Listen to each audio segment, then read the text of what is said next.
Class 6 आज हम English grammar पढ़ेंगे। इंग्लिश ग्रामर में बेटा हमारा चैप्टर नंबर 11 होगा, द प्रोनाउन केस। आज हम प्रोनाउन के केसेस को पढ़ रहे हैं बेटा।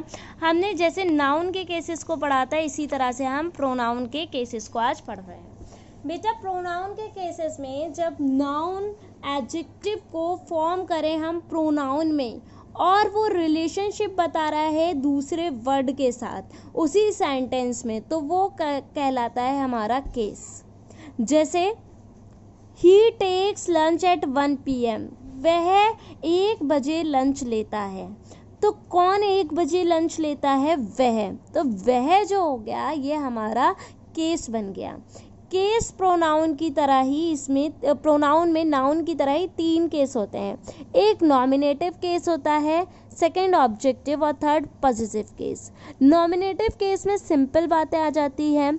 ऑब्जेक्टिव केस में आप ऑब्जेक्ट से रिलेटेड जो केस बनता है वो आ जाता है। और पॉजिटिव केस में आपकी चीज़ें बता दी जाती हैं कि आपने इस चीज़ का पोजीशन आपके पास है, ये चीज़ किसका है। अगर हम क्वेश्चन जब पुट करें हुज लगा दें तो हमारा आ जाएगा पॉजिटिव केस। प्रोनाउन को जिनको हम सब्जेक्ट के लिए यूज़ करें सेंटेंस में वो नॉमिनेटिव केस बन जाता है। और अगर उनके आगे हम हु क्वेश्चन पुटअप कर दें तो हमारा आंसर निकल जाता है सब्जेक्ट। और ऑब्जेक्टिव केस में हम हुम क्वेश्चन पुट कर दें और इसका जो आंसर हमें ऑब्जेक्ट मिले तो वो ऑब्जेक्टिव केस होता है।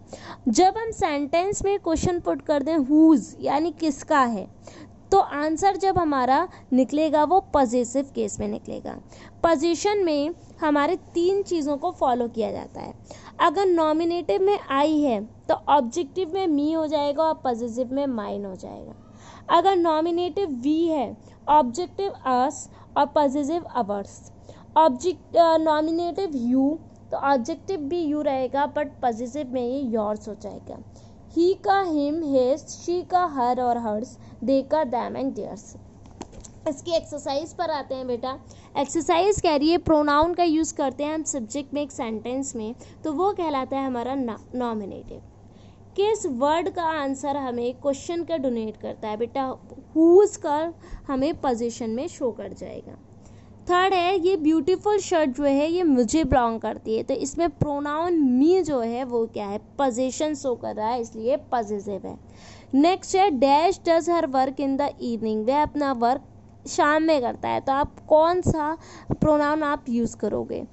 ही डज हर वर्क, हर की बात हो रही है इसलिए यहाँ पे ही तो यूज़ कर ही नहीं सकते, शी का यूज़ कर सकते हैं हम, she does her work in the evening.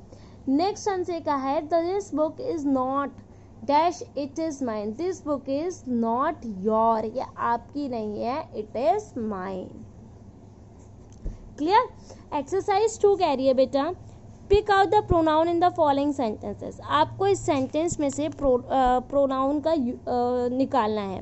You and he went there.